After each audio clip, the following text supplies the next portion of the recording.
ॐ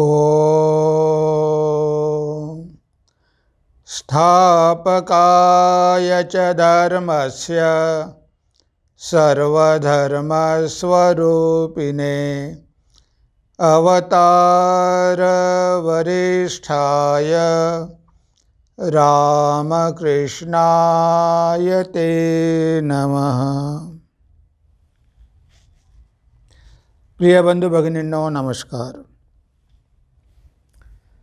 आज अतिशय महत्त्वाचा दिवस आहे। भगवान श्री रामकृष्णांची जयंती। या जयंतीनिमित्त आपल्या सगळ्यांना माझ्या हार्दिक शुभेच्छा। आजच्या दिवशी भगवंताने या पृथ्वीवर जन्म घेतला।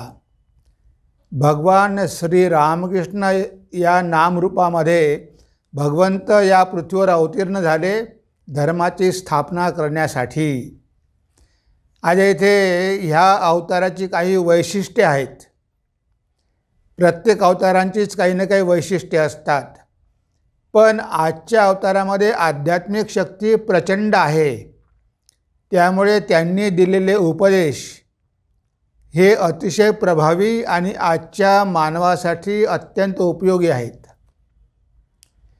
मी असं का म्हणतो? कारण बघा, आपण पण उपदेश देत असतो आणि भगवंत पण देतात। मग यामध्ये फरक काय आहे? अनंत भावमय श्री रामकृष्ण आपला विषय आहे। अनंत भावमय श्री रामकृष्ण। आता ह्या जगामध्ये किती व्यक्ती आहेत आणि प्रत्येक व्यक्तीचा भाव वेगवेगळा असतो। आता प्रत्येक व्यक्तीचा भाव जाणून जर त्याला उपदेश दिला तर तो प्रभावी राहणारच। आता जेव्हा आपण उपदेश देतो तेव्हा समोरच्याचा भाव काय आहे हे आपल्याला माहिती नसते।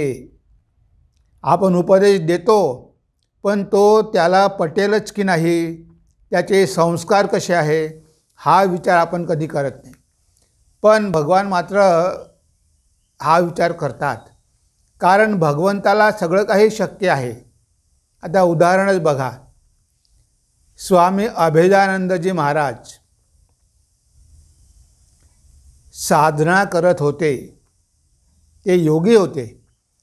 जेव्हा ते श्री रामकृष्णांकडे आले ते म्हणाले की मला योग शिकवा, तेव्हा भगवान श्री रामकृष्ण म्हणाले की तू मागच्या जन्मामध्ये योगी होता आणि तू अनेक प्रयत्न केले, ह्या जन्मामध्ये तुला ते यश प्राप्त होईल।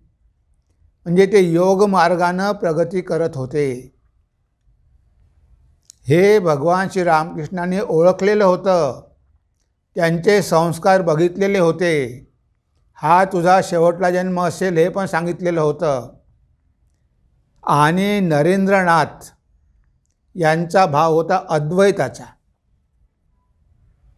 एकदा नरेंद्रनाथांनी साधना करताना त्यांच्यामध्ये शक्ती संग्रहित झाली। आता त्या शक्तीचा संचय बघण्यासाठी नरेंद्राने अभेदानंद महाराजांना स्पर्श केला, कालीप्रसाद। आता स्पर्श केल्यामुळे अभेदानंदजी महाराजांचं शरीर असं कंपन करायला लागलं, म्हणजे नरेंद्राचा भाव त्यांच्यामध्ये शिरू लागला। हा भावाचा संचार होता। भगवान श्री रामकृष्णांनी लगेच ओळखलं, नरेंद्राला बोलावलं आणि सांगितलं की नरेंद्र, हे तू काय केलंस? तो एका भावाने आपली प्रगती करून घेत होता आणि त्यामध्ये तू तुझा भाव संचारित करून त्याचा तू सगळं काही नष्ट केलं। पण भाग्यवान आहे तो मुलगा की संपूर्ण नष्ट झालं नाही, पण थोडा तरी भाव नष्ट झाला। म्हणजे बघा, भगवान श्री रामकृष्णांना माहिती होतं की कालीप्रसादचा भाव काय आहे आणि त्यानुसार ते त्यांना योग्य मार्गाने घेऊन जात होते। म्हणजे समोरच्याचा भाव ओळखून जेव्हा त्याला आपण उपदेश देतो तेव्हा ते 100% काम करतात। जे आपण हे जे भगवान श्री रामकृष्णांचं वचनामृत बघतो, या वचनामृतमध्ये दिलेले उपदेश हे त्या त्या व्यक्तीचा भाव ओळखून दिलेले आहे। आता यामध्ये जे काही व्यक्ती त्यांच्या संपर्कात आले, त्यांनी उपदेश दिले, ते त्या व्यक्तीचा भाव ओळखून, म्हणजे या जगामध्ये त्या प्रकारच्या भावाचे अनेक भक्त असतात आणि म्हणून त्यांना तो भाव बरोबर किंवा तो उपदेश बरोबर लागू पडतो. हे आहे भगवान श्रीरामकृष्णांचं वैशिष्ट्य. आता आपण जर बघितलं, पहिल्यांदा मास्टर महाशय श्रीरामकृष्णांना भेटायला गेले. भेटायला गेल्यानंतर त्यांनी सगळा बगीचा बघितला आणि पुन्हा भगवान श्रीरामकृष्णांच्या खोलीकडे गेले. ते खोलीचं दार उघडून आतमध्ये गेले. भगवान श्रीरामकृष्ण ध्यान करत होते आणि ते मास्टरांशी बोलू लागले आणि मास्टरांशी बोलता बोलता त्यांचं मन कुठेतरी गेल्यासारखं मास्टरांना वाटू लागलं. त्यांना वाटलं की आपल्याला ते नाव विचारत आहे, हे सगळं विचारत आहे, पण त्यांचं लक्षच नाही आपल्याकडे. मधूनमधून ते दुसरीकडेच त्यांचं मन जात आहे. नंतर त्यांना कळलं की ती भाव अवस्था होती. संध्याकाळ झाली की भगवान श्रीरामकृष्णांना भाव व्हायचा, म्हणजे त्यांचं मन भगवंतामध्ये लीन व्हायचं, भगवंताकडे जायचं. ते म्हणाले की मग आता मी येतो, तुम्ही ध्यान करत आहात. नाही नाही, ध्यान वगैरे काही नाही म्हणे, तुम्ही पुन्हा या. तेव्हा मास्टर महाशयांना कळलं की भगवान श्रीरामकृष्णांचं मन भावामध्ये होतं. त्यांना प्रथम दर्शनीच भावाचं दर्शन झालं.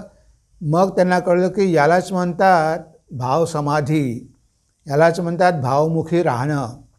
ते जरी जगामध्ये राहत असले तरी त्यांचं मन भगवंताकडे असतं, नेहमीच भगवंताकडे असतं आणि थोड्याशा मनाने ते जगातले व्यवहार करत असतात. म्हणून एकदा भगवान श्रीरामकृष्णांनी मास्टर महाशयांना विचारलं की तुम्ही मला एखादं चित्र आणून देता का? कसं चित्र पाहिजे? असं चित्र पाहिजे की एक पक्षी अंड्यावर बसलेला आहे, त्या पक्षिणीचे डोळे उघडे आहे, ती बाहेर पण बघते आहे, पण तिचं मन अंड्यावर आहे. याला म्हणतात भावमुख. म्हणजे डोळे सताट उघडे आहे, ती पक्षीण बाहेर बघत आहे, पण जर बघितलं तर तिचे डोळे अर्धे बंद आहे. अर्ध मन किंवा जास्त मन तिचं त्या अंड्यावर आहे. आपल्या अंड्याचं रक्षण करणं, कारण त्याला माहिती आहे की त्या अंड्यामध्ये पिलं आहे, ते पिलं जन्म घेणार आहे, म्हणून तिचं सगळं मन त्या अंड्यावर असतं आणि थोडं मनच बाहेर असतं. तर असं मला एखादं चित्र तुम्ही आणून द्याल का? तेव्हा मास्टर महाशय म्हणाले की मी हो आणून देईल, आणि नंतर त्यांनी ते आणून दिलं. म्हणजे बघा, भगवंताचं मन अशा प्रकारे असतं. त्याला म्हणतात अर्धबाह्य दशा. अर्धबाह्य दशा म्हणजे ते जगात आहे, त्यांचे अर्धमन बाहेर आहे, पण अर्धमन आतमध्ये आहे. आणि बरेचदा 90% मन त्यांच्या आतमध्येच आहे आणि 10%च मन बाहेर आहे. ही जी अर्धबाह्य दशा आहे किंवा भावमुख आहे, ते फक्त अवतारांनाच शक्य आहे. सगळ्यांना काही ते शक्य होत नाही. गीतेमध्ये भगवान म्हणतात की अरे अर्जुना, तुझे आणि माझे अनेक जन्म झालेले आहेत, पण मला ते सगळं माहिती आहे, कारण मी ईश्वर आहे. पण तू जीव असल्यामुळे तुला ते काहीही आठवत नाही. बहुनिमे व्यतीताने जन्माने तवचार्जुन, तान्यहम वेद सर्वाने नत्तम वेत्थ परंतप. म्हणजे बहुनिमे व्यतीताने जन्माने तवचार्जुन, आपले दोघांचे अनेक जन्म होऊन गेले आहे. तान्यहम वेद सर्वाने, मी त्या सगळ्यांना जाणतो. नत्वम वेत्थ परंतप, तू मात्र जाणत नाही. आता ही असते भगवंताची अवस्था. म्हणून तर त्याला आपण सर्वज्ञ म्हणतो. तो सगळं जाणणारा आहे. भगवान श्रीरामकृष्ण म्हणायचे की एखादी व्यक्ती जर माझ्यासमोर आली तर त्याच्या आतमध्ये काय आहे हे मला काचेच्या आलमारासारखं दिसते. एक काचेचा आलमारा असेल, त्याला वरून काच लावलेली आहे, आतमध्ये कोणत्या वस्तू ठेवलेल्या आहे हे स्पष्ट दिसते. तसं एखादी व्यक्ती भगवान श्रीरामकृष्णांकडे आली की त्याच्या आतमध्ये काय आहे, त्याचा भाव काय आहे, त्याच्या मनामध्ये काय चाललेलं आहे, हे भगवान श्रीरामकृष्ण बघू शकत होते. आणि त्यामुळेच त्यांना त्या व्यक्तीला उपदेश देणं शक्य झालं की जे साधारण मनुष्याला शक्य नाही. हे असते भगवंताचं वैशिष्ट्य. भगवान श्री रामकृष्ण जरी मानवदेह धारण करून आलेले असले तरी ते या जगामध्ये राहू शकत होते आणि त्या दिव्य लोकामध्ये पण राहू शकत होते. म्हणजे जग आणि अध्यात्म यांच्यामध्ये बघा अशी अवस्था प्राप्त होणं किती कठीण आहे. एकदा जे लोक समाधीमध्ये गेले ते पुन्हा परत येत नाही. त्यांना वाटते का आता या जगामध्ये जाऊन काय करायचं. पण अवतारी पुरुष तसं करत नाही. ते परत येतात कारण त्यांना इतरांना माहिती सांगायची असते. भगवान श्री रामकृष्ण म्हणाले की 3 मित्र एकदा जंगलामध्ये गेले आणि जंगलामध्ये एक मोठी विहीर होती आणि त्या विहिरीवर वर ते चढले. पहिला चढला आणि त्यानं आतमध्ये बघितलं विहिरीमध्ये खूप आनंद होता. हा हा हा करत त्यानं त्या विहिरीमध्ये उडी मारली. दुसरा मित्र वर चढला की काय झालं, तो मित्र परत आला नाही. तो चढल्यावर त्यानं बघितलं की आतमध्ये तर खूप आनंद आहे. त्यानं पण त्या विहिरीमध्ये उडी मारली. पण तिसरा वर चढला, त्यानं बघितलं की आतमध्ये खूप आनंद आहे पण त्यानं उडी मारली नाही. तो खाली उतरून परत आला. तो म्हणाला की मी जर यामध्ये उडी मारली तर इथे आनंदाचं स्थान आहे. हे बाहेरच्या लोकांना कळणार कसं. मी परत गेलो पाहिजे आणि लोकांना सांगितलं पाहिजे की अरे तुम्ही सगळे चला कारण तुम्ही सगळे त्या आनंदाचा लाभ घ्या. तो आनंद मी बघितलेला आहे. म्हणजे अवतारी पुरुष त्या अवस्थेमध्ये जातात पण त्या अवस्थेमध्ये ते राहू इच्छित नाही. कारण त्यांना माहिती असते की ह्या जगामध्ये कितीतरी लोक आहे की जे दुःखामध्ये जीवन जगत आहे. आपल्याला मिळालेला आनंद त्यांना पण मिळावा ही त्यांची इच्छा असते. म्हणून ते उडी मारत नाही. ते परत येतात आणि लोकांना सांगतात की चला तिथे आनंद आहे, तुम्ही पण त्याचा आस्वाद घ्या. हे लोक स्वतःचा फक्त स्वार्थ बघत नाही. कारण त्यांना माहिती असते की आपल्याला जे मिळालेलं आहे ते आपण सगळ्यांना दिलं पाहिजे. आपण फक्त आपला स्वार्थ बघू नये. नरेंद्रनाथ म्हणाला की मला समाधीमध्ये राहायचं आहे. ते ठाकूर म्हणाले की अरे एवढा स्वार्थी होऊ नको. किती लोक दुःखामध्ये आहेत त्यांना पण मदत कर, त्यांना पण त्या आनंदाप्रत घेऊन जा. म्हणजे हे लोक परत येतात आणि त्या अवस्थेमध्ये गेल्यानंतर परत येणं काही सगळ्यांना शक्य नसते. त्या अवस्थेमध्ये जाऊ शकतात पण परत येत नाही. भगवान श्री रामकृष्णांना मधून समाधी व्हायची तेव्हा ते काही बोलू शकत नव्हते. त्यांनी आईला प्रार्थना केली. म्हणजे आई मला बेहोश करू नको कारण मला या माझ्या भक्तांशी बोलायचं आहे. आता तो समाधीचा आनंद प्राप्त झाल्यावर मनुष्य बेहोश होतो म्हणजे जगाचं भान राहत नाही, देहाचं भान राहत नाही, पण आतमध्ये मात्र अनंत आनंद असतो. आता इथे भगवान म्हणतात की मला त्या समाधीची गरज नाही, मला ती तुझी समाधी नको, मला बेहोश करू नको. कारण मग ह्या लोकांना कोण सांगेल. म्हणजे भगवंताचं जीवांवर एवढं प्रेम असतं की जीवांसाठी ते तो आनंद सोडून या दुःखाच्या जगामध्ये यायला तयार असतात. म्हणून मास्टर महाशय जेव्हा जेव्हा जायचे ठाकुरांकडे त्यांना दिसायचे की भगवान श्री रामकृष्ण भक्तांशी तर बोलत आहेत पण त्यांची अर्धसमाधीची अवस्था आहे.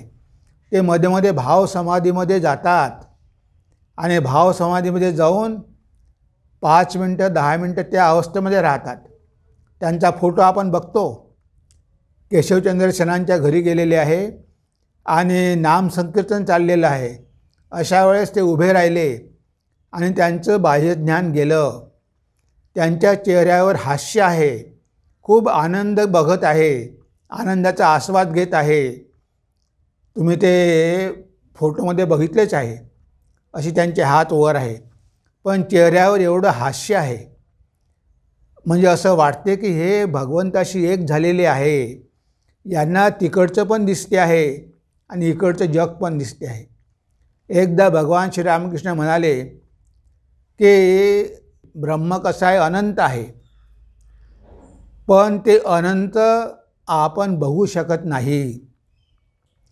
ते भगवंताच्या माध्यमातून आपल्याला बघावं लागतं.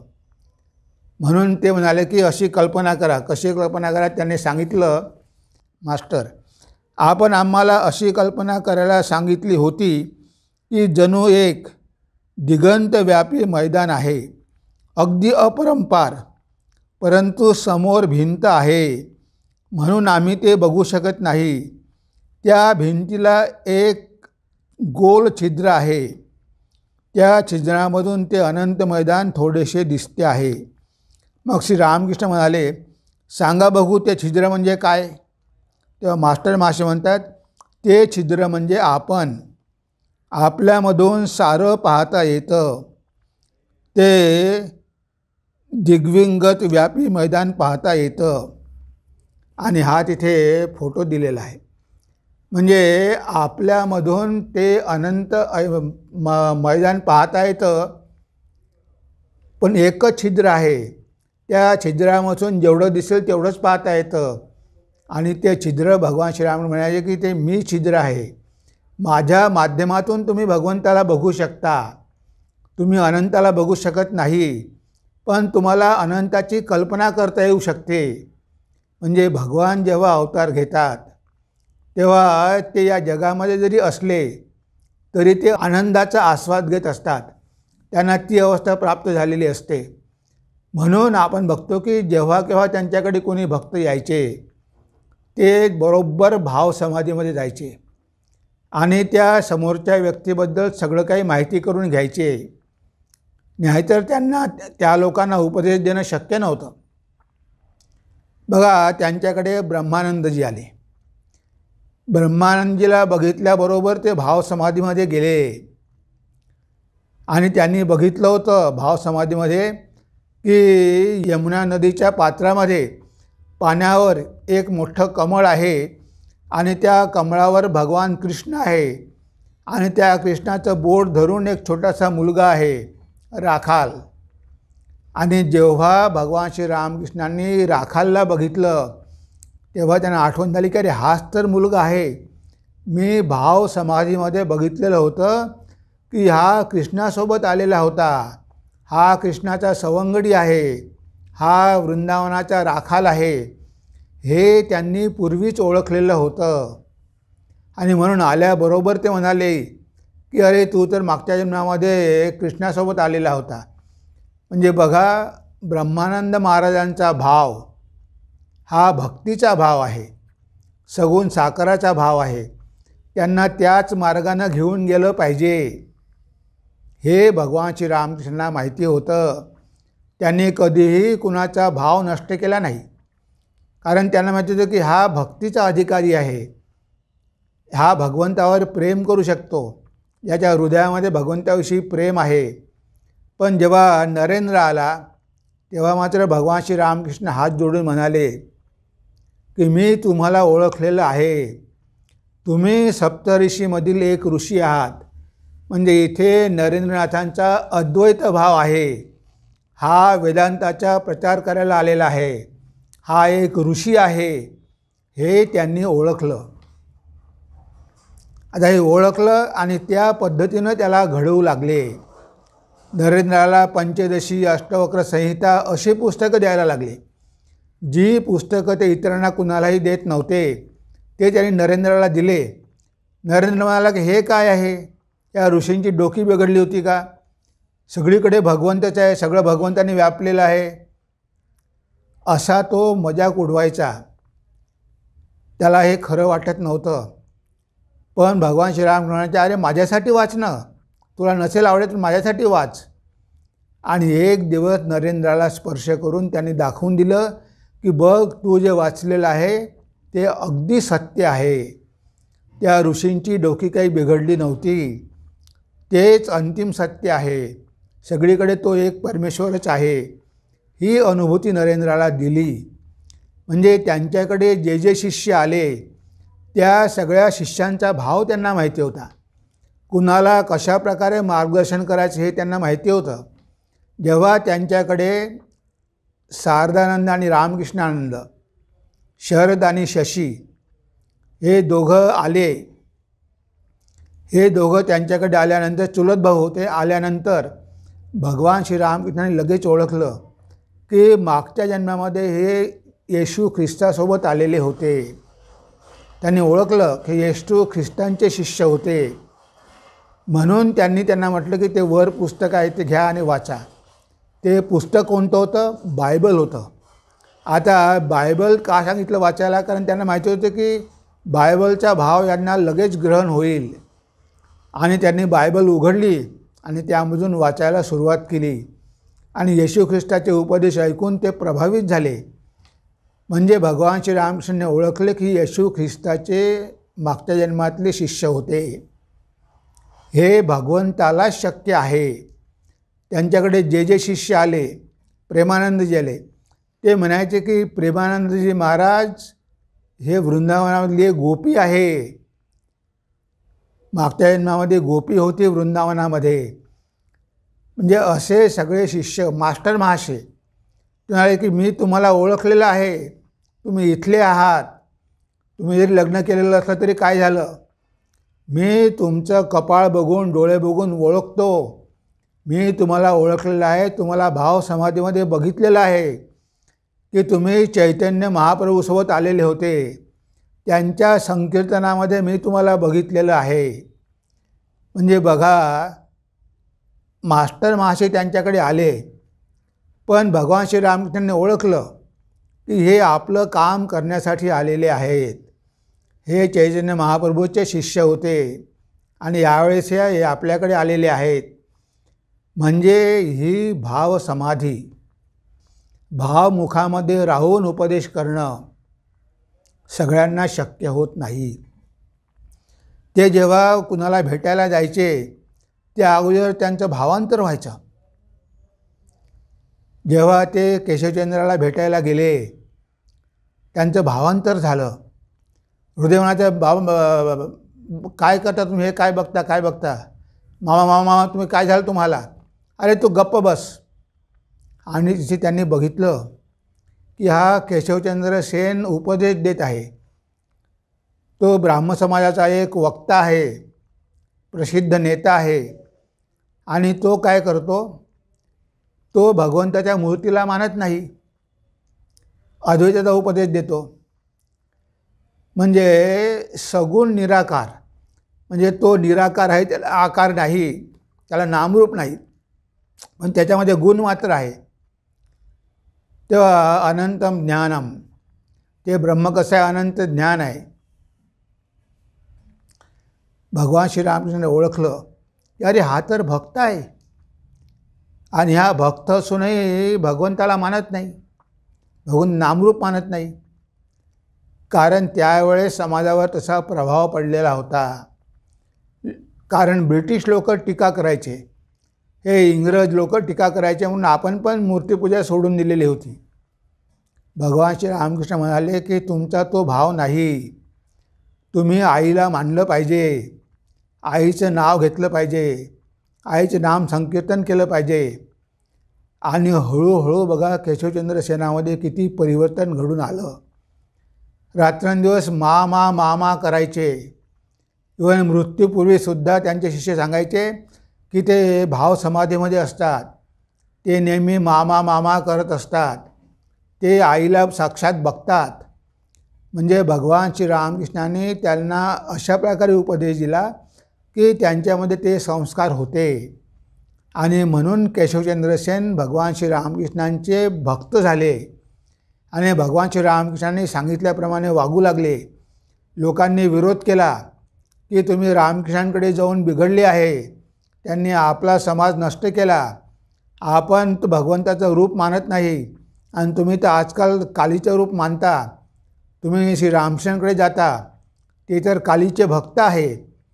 म्हणजे अशा प्रकारे भगवान श्री रामकृष्णांना माहिती होतं की केशवबाबू वरून कितीही दिखावा करत असला तरी तो त्यांचा भाव नाही, त्यांचा भाव भक्तीचाच आहे. पण ते विसरलेले आहे.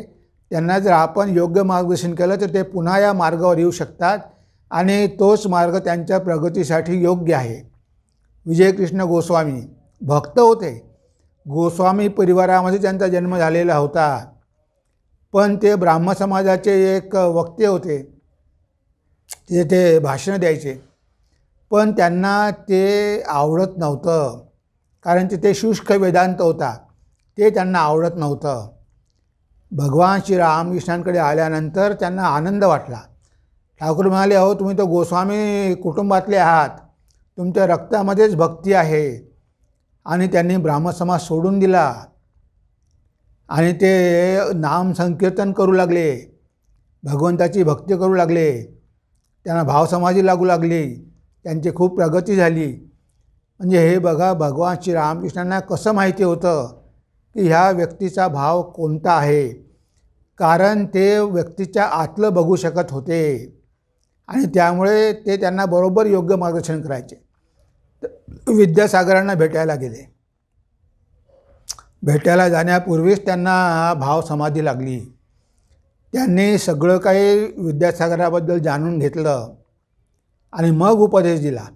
म्हणजे तुम्ही हे कर्म करता, कर्म करणं चांगलं आहे, पण कर्म करण्यामागे तुमचा अहंकार आहे. तुम्हाला नाम, यश, प्रतिष्ठा पाहिजे आहे. हेच कर्म जर तुम्ही निष्काम भावानं केलं तर तुम्हाला भगवंतापर्यंत घेऊन जाऊ शकते. आणि त्यांनी बघितलं की विद्यासागरांचं मन पवित्र झालेलं आहे.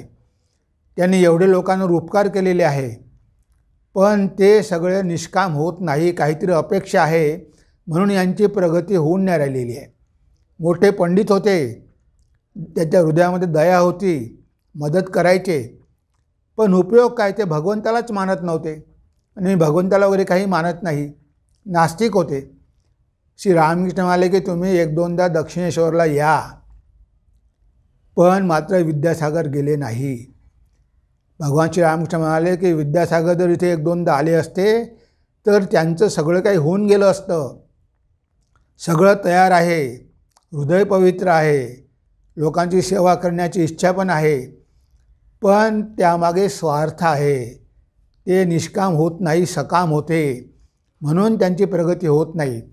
पण हेच कर्म त्यांनी ईश्वर अर्पित भावानं जर केलं, मी करता आहे हा बोध जर सोडून दिला, तर त्यांची प्रगती होऊ शकते. पण आता जो मनुष्य पंडित आहे, एवढी विद्या आहे, एवढी सेवा करतो, पण भगवंताचं अस्तित्वच मानत नाही, म्हणजे भगवंताची गरज काय आहे? ह्या जगामध्ये एवढे दुःख आहे तर तो भगवंत काय करत आहे? मग तो जर आहे तर एवढे दुःख का आहे? म्हणजे बघा विद्यासागरांचा भाव कसा होता.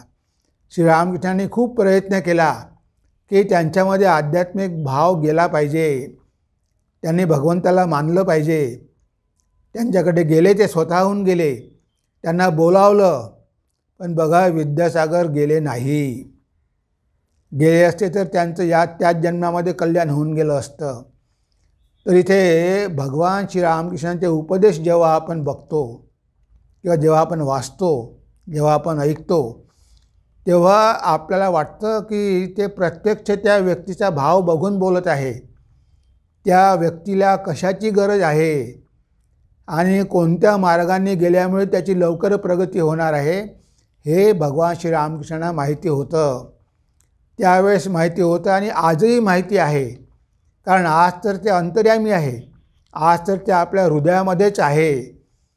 आज ते सगळं बघत आहे, ते सगळं बघत आहे आणि आजही ते लोकांना त्याप्रकारे मार्गदर्शन करत आहे. म्हणजे असं नाही की ते त्यावेळेस होते आणि आज नाही आहे. ते तर स्वयं भगवान आहे, अमर आहे, कायमचे राहणारे आहे. तर त्यांना सगळं काही शक्य आहे.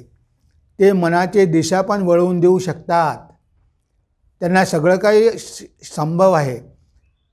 स्वामीजी म्हणायचे नरेंद्रनाथ की आम्ही जेव्हा त्यांच्याकडे गेलो तेव्हा आम्ही ह्या सगळ्या गोष्टी काही मानत नव्हतो, पण त्यांनी आमच्या मनाचा लेचापेचा केला आणि एकदम नरम माती बनवली. आमचं मन दगडासारखं होतं आणि त्यांना जसं पाहिजे होतं तसं त्यांनी आमचं मन घडवून घेतलं. म्हणजे हे सामर्थ्य भगवान श्रीरामकृष्णांमध्ये आहे.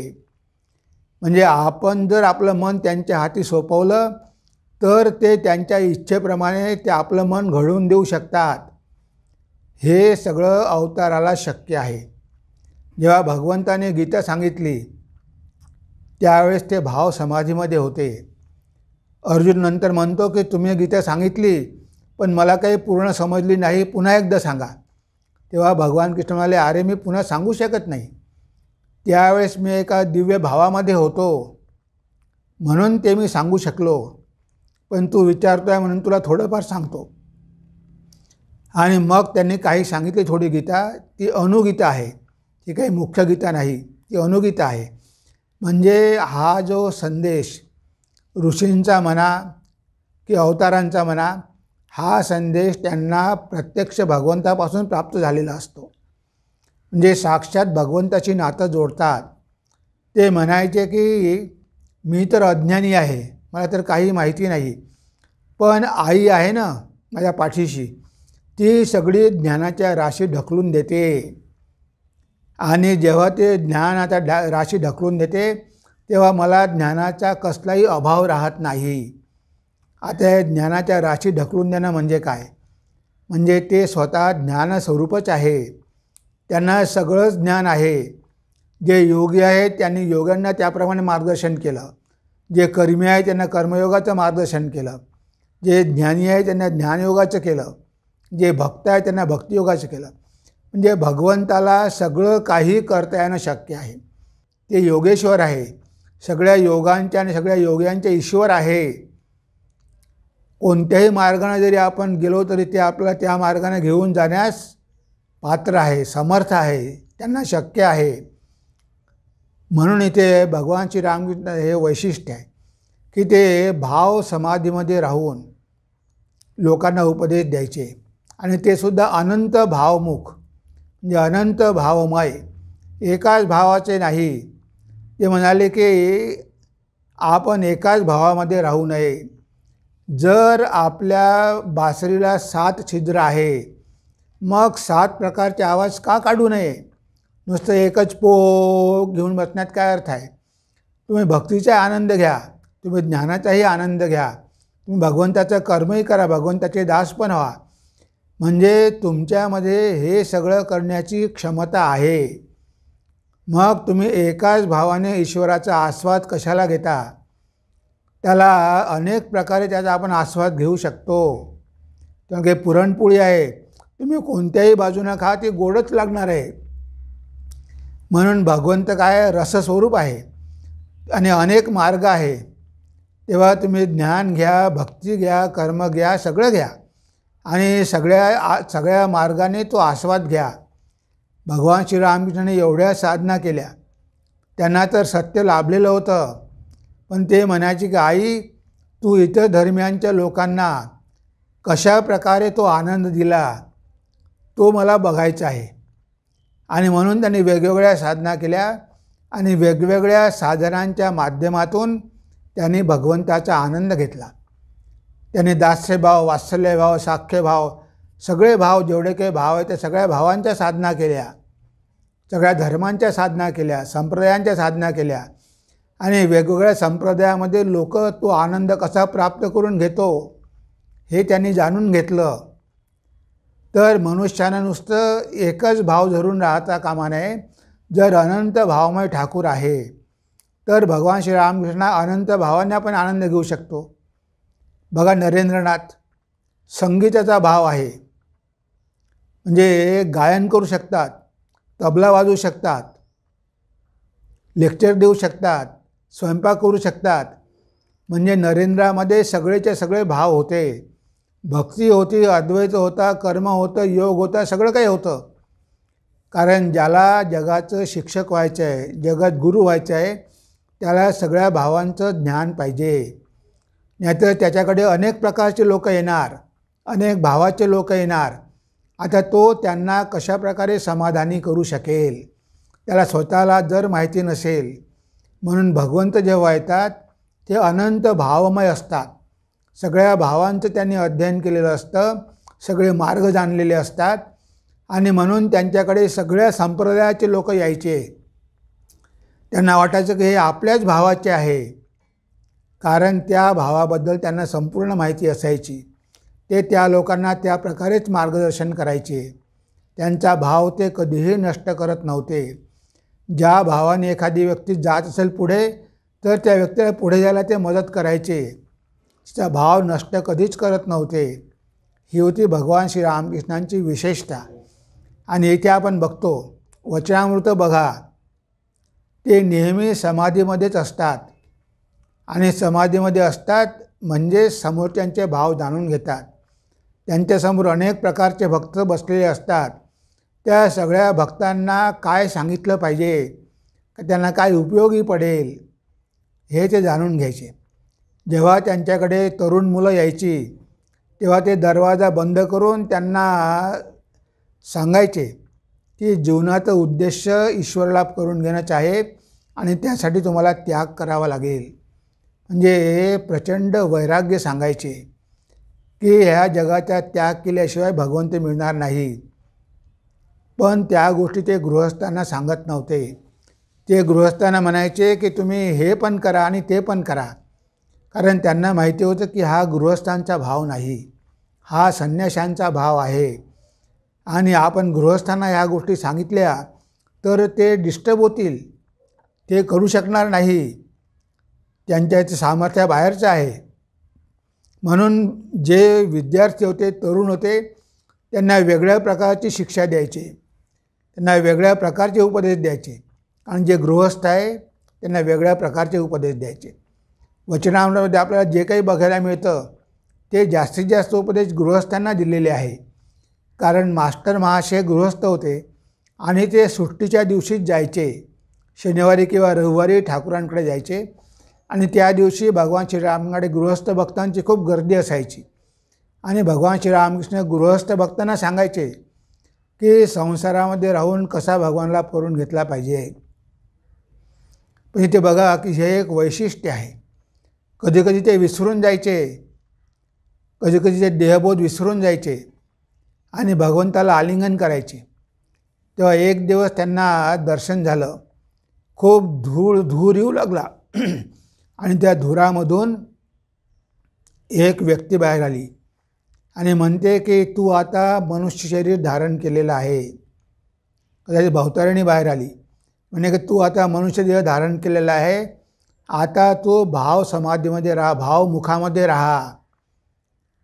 आता तू त्या तुझ्या दिव्य अवस्थेमध्ये राहू नको, ह्या लोकांशी भक्तांशी राहा, म्हणजे तुझ्यामध्ये शरीरबोध पण असू दे. आता भगवान श्रीरामकृष्णाने शरीरबोध जर सोडून दिला असता तर ते लोकांशी काही बोलू शकले नसते. आईला प्रार्थना करतात की मला बोलायचं आहे, मला समाधी नको. म्हणजे कधीकधी त्यांचा देहबोध हरपून जायचा, कितीतरी वेळ ते समाधीमध्ये राहायचे, परत खाली आल्यानंतर भक्तांशी बोलायचे. म्हणजे त्यांना त्या अवस्थेमध्ये ते दिव्य ज्ञान प्राप्त व्हायचं आणि ते दिव्य ज्ञान ते भक्तांना सांगायचे. म्हणजे बघा, अशा प्रकारे आपण भगवान श्रीरामकृष्णांचं जीवन बघतो. म्हणजे त्यांच्या जीवनामध्ये लहानपणापासूनच त्यांना ही अवस्था प्राप्त होती, ही भावसमाधीची अवस्था प्राप्त होती. त्यांना कितीतरी वेळा भावसमाधी लागली आणि जेव्हा ते कलकत्त्याला आले तेव्हा तर ते नेहमी भावामध्येच असायचे. त्यांचं जास्तीत जास्त मन भगवंताकडे असायचं आणि थोडंसं मन जगाकडे असायचं. ते जरी लोकांशी बोलत असले तरी मन मात्र त्यांचं तिथे नसायचं, मन भगवंताच्या चरणीच. आपलं त्याच्या एकदम उलट आहे. आपण ध्यान करायला बसतो, कशासाठी बसतो की आपण जगाला विसरलो पाहिजे.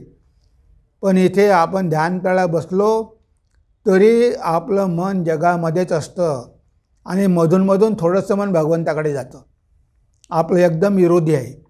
आणि इथे श्रीरामकृष्णाचं मन थोडं थोडं जगाकडे जायचं आणि जास्तीत जास्त ते भगवंतामध्येच विलीन होऊन जायचं. त्यांना या जगाचा भासच व्हायचा नाही, ते समाधीमध्येच राहायचे. म्हणजे हा फरक आहे जीवामध्ये आणि ईश्वरामध्ये.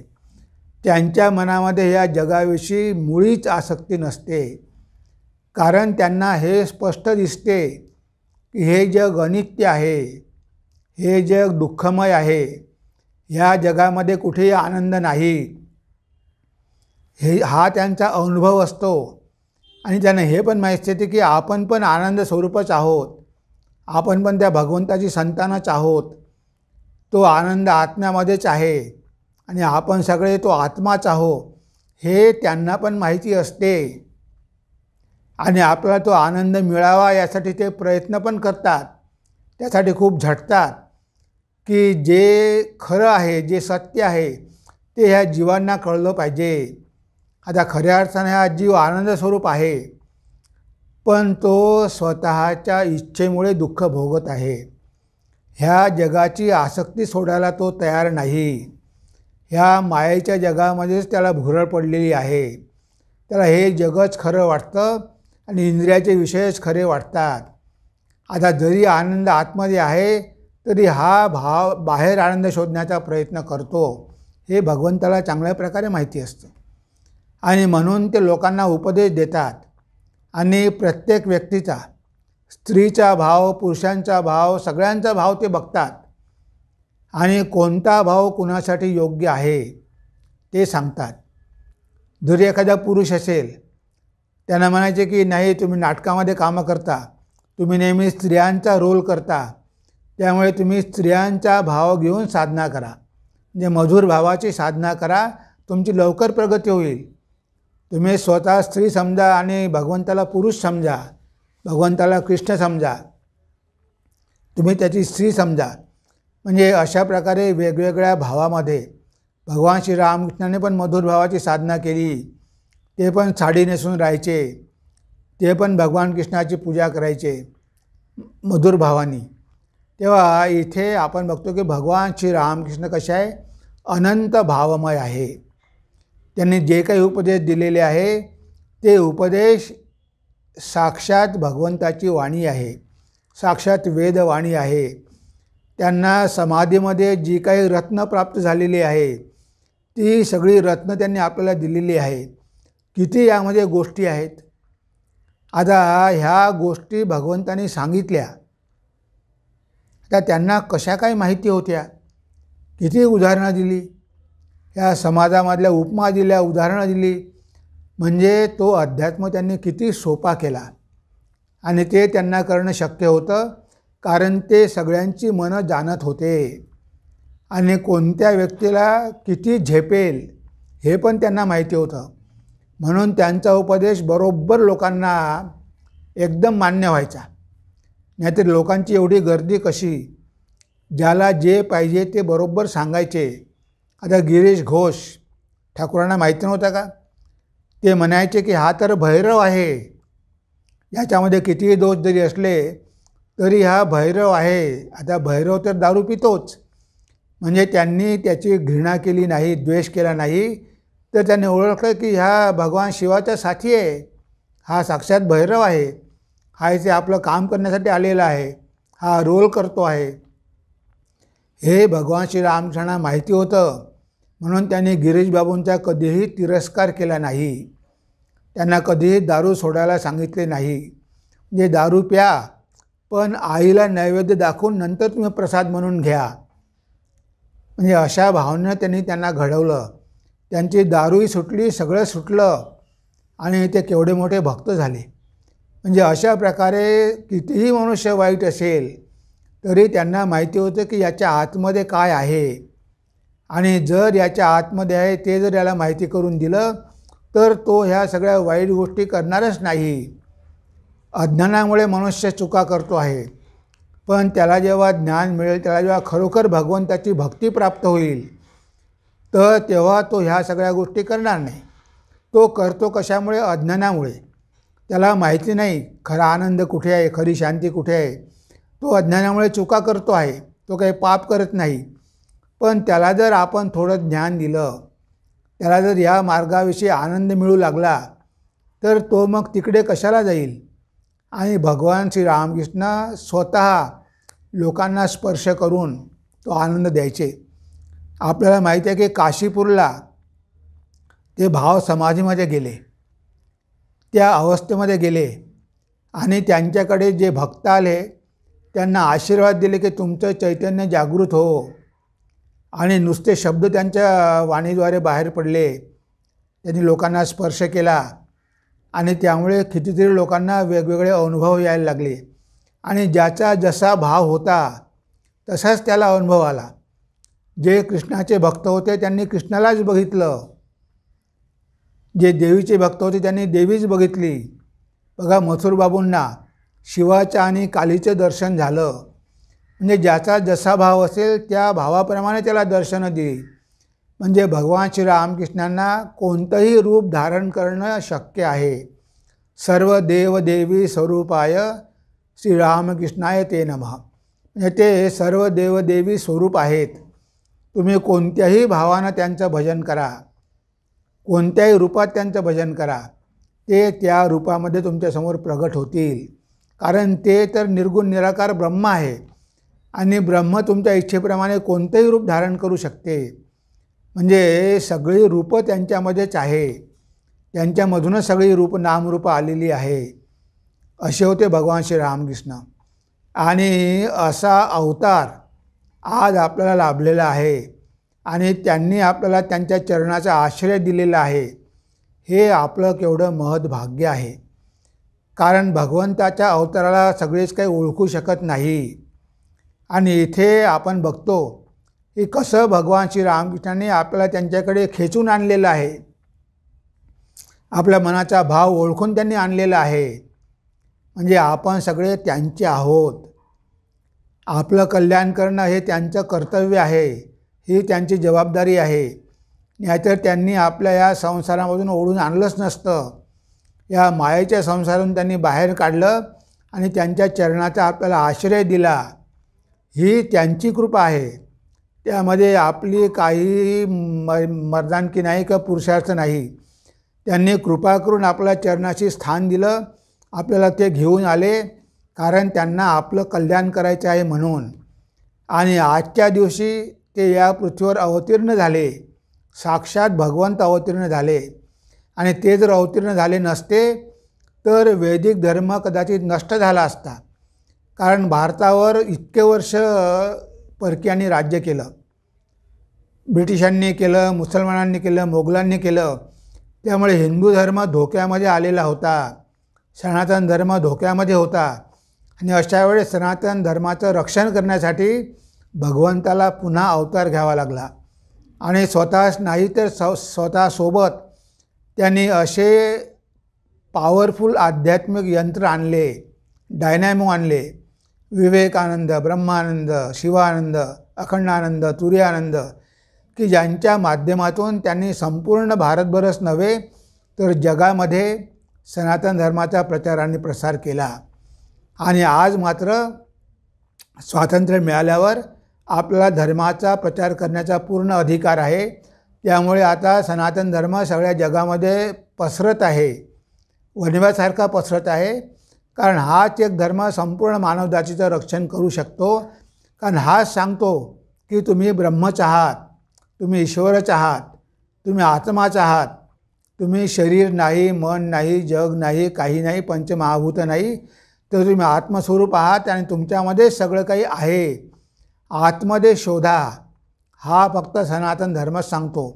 तो सांगत नाही की तुम्ही स्वर्गात जा आणि तिथे तुम्हाला भगवंत मिळेल आणि आनंद मिळेल.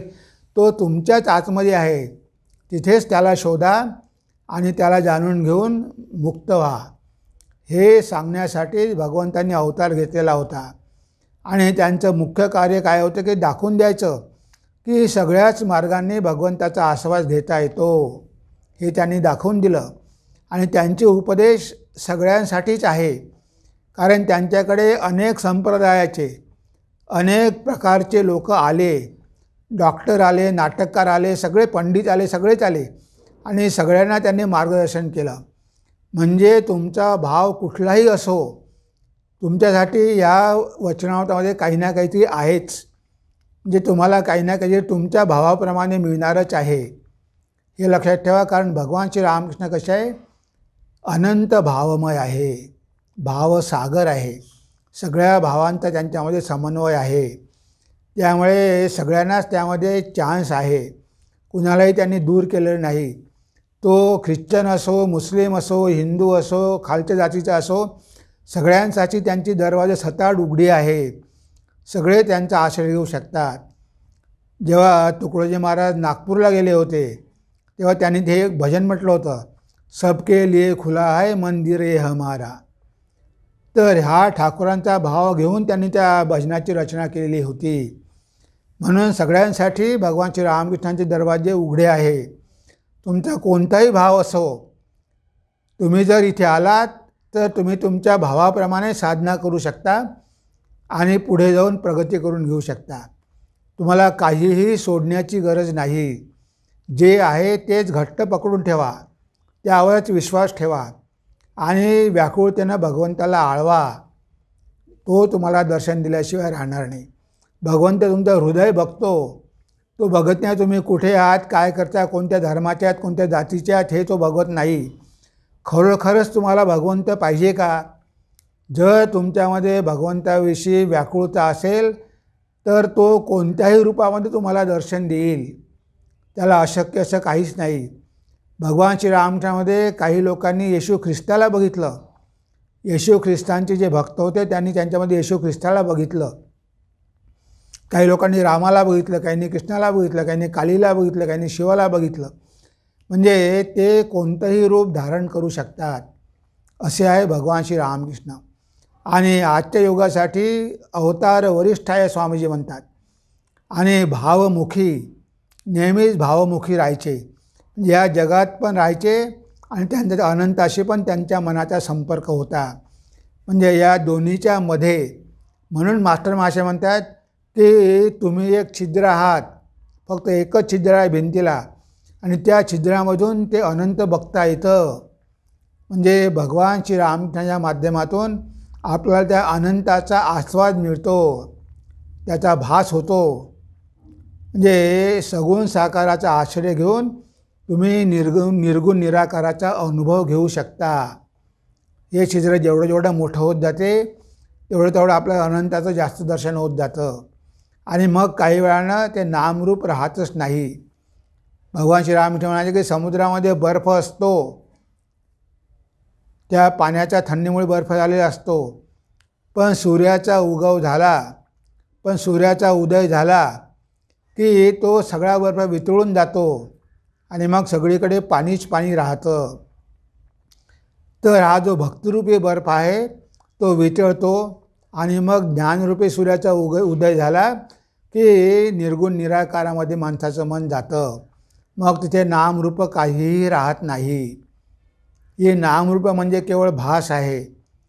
खरं ते चैतन्यच आहे की ज्याला नाम आणि रूप नाही. ते निर्गुण निराकार आहे, अनंत आहे, सर्वत्र व्यापलेलं आहे, सगळ्यामध्ये आहे, आतही आहे, बाहेरही आहे. त्याला सोडून जगामध्ये काहीच नाही. त्या सत्याचा अनुभव आपल्याला भगवान श्री रामकृष्णदेव करून देऊ शकतात. त्यांनी करून दिला.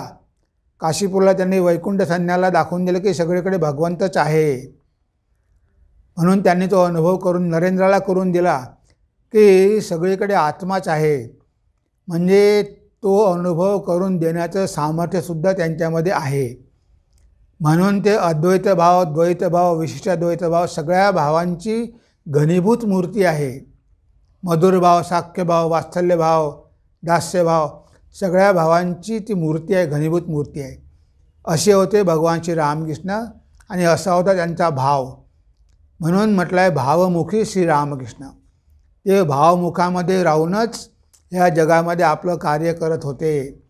त्यांचा जगाशी संबंध तर होताच, शरीर असल्यामुळे होताच, पण त्यांचं मन नेहमी अनंताशी लीन होतं, अनंतामध्ये लीन होतं, अनंताशी जोडलेलं होतं.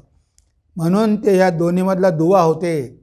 हे जग आणि ब्रह्म ईश्वर यांच्यामधलं ते एक माध्यम होते आणि त्यांच्या माध्यमातून आपण त्या अनंतापर्यंत जाऊ शकतो हे त्यांनी त्यांच्या जीवनाद्वारे दाखवून दिलं. त्यांचं जीवन आणि त्यांचे उपदेश आजच्या पिढीसाठी खूप महत्त्वाचे आहे, खूप उपयोगाचे आहे आणि प्रासंगिक आहे. सोप्या भाषेमध्ये सांगितलेले आहे. उदाहरणाच्या माध्यमातून, कहाण्याच्या माध्यमातून, गाण्यांच्या माध्यमातून त्यांनी हे सगळं तत्त्वज्ञान आपल्याला सोपं करून दिलेलं आहे. तेव्हा आपण भगवान श्रीरामकृष्णाचरणी प्रार्थना करूया की त्यांनी आम्हाला चरणाशी आश्रय तर दिलाच, पण आमची संपूर्ण जबाबदारी घ्यावी आणि आमच्या जीवनाचं सार्थक करावं. आम्हाला ह्या दुःखमय जगातून मुक्त करावं अशी त्यांच्या चरणी आपण प्रार्थना करूया. आणि इथेच आज आपण आपल्या चिंतनाला विराम देऊया. नमस्कार, धन्यवाद.